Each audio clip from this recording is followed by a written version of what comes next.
திருட்டுத்தனமா போய் யாரும் தட்டல. மக்களுக்கு இந்த 4 வருஷத்துல பல பணிகளை செஞ்சு கொடுத்திருக்கிறோம். அந்த தைரியத்தோட போய் தட்டுறோம். ஏன்னா திமுக என்பது மக்கள் இயக்கம்.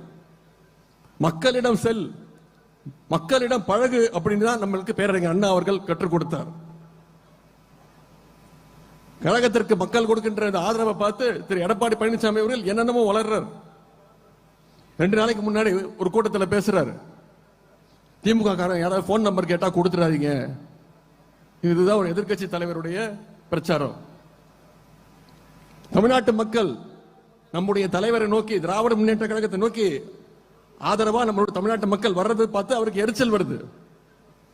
பாஜகவோடு இனி எந்த காலத்திலையும் கூட்டணி இல்லைன்னு சொல்லிட்டு அடுத்த மாசமே ஓடி ஒளிஞ்சு போய் 4 கார் மாறி போய் டெல்லியில போய் கள்ள கூட்டணி வச்சுட்டு வந்தவர் தான் திரு எடப்பாடி பழனிசாமி அவர்கள். இன்னைக்கு அது வெளில வந்துருச்சு. இன்னைக்கு ஒவ்வொரு நாளும் திரு அமித்ஷா அவர்கள் ஒரு நாள் சொல்றாரு கூட்டணி ஆட்சி தான் அப்படின்னு.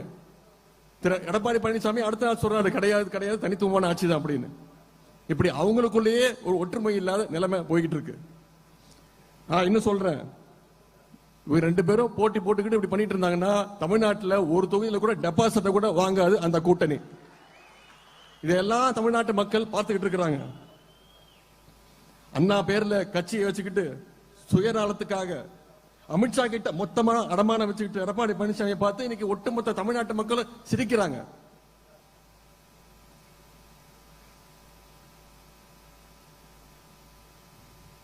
அதே மாதிரி 3 நாளைக்கு முன்னாடி திரு எடப்பாடி பழனிசாமி அவர்கள் அவருடைய பிரச்சாரத்தில் பேசுறாரு, இந்து சமய அறநிலையத்துறை சார்பாக கல்லூரிகள் கட்டலாமா, இது எவ்வளவு பெரிய அநியாயம் அப்படின்னு பேசியிருக்கிறார். கோவில் நிதியில ஏழை எளிய பிள்ளைகள் படிக்க கல்லூரி தொடங்கினா திரு எடப்பாடி பழனிசாமி அவர்களுக்கு ஏன் கோபம் வருது?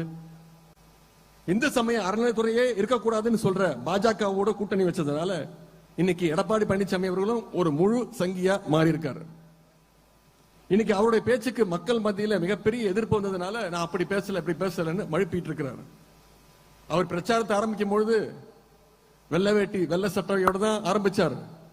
ஆனா இன்னைக்கு முழுசா காவி சாயத்தோட இருக்கிறார் திரு எடப்பாடி பழனிசாமி அவர்கள். இனிமே அதை மூடி மறைச்சு எந்த பயனும் கிடையாது. எடப்பாடி பழனிசாமி அவர்களே, நீங்க தமிழ்நாட்டுக்குள்ள பாஜகவுக்கு பாதை போட்டு கொடுக்கலாம்னு பாக்குறீங்க. உங்களை தமிழ்நாட்டு மக்கள் அதற்கு நிச்சயம் என்றைக்கும் அதற்கு அனுமதிக்க மாட்டாங்க. உங்களுடைய அந்த எண்ணத்தை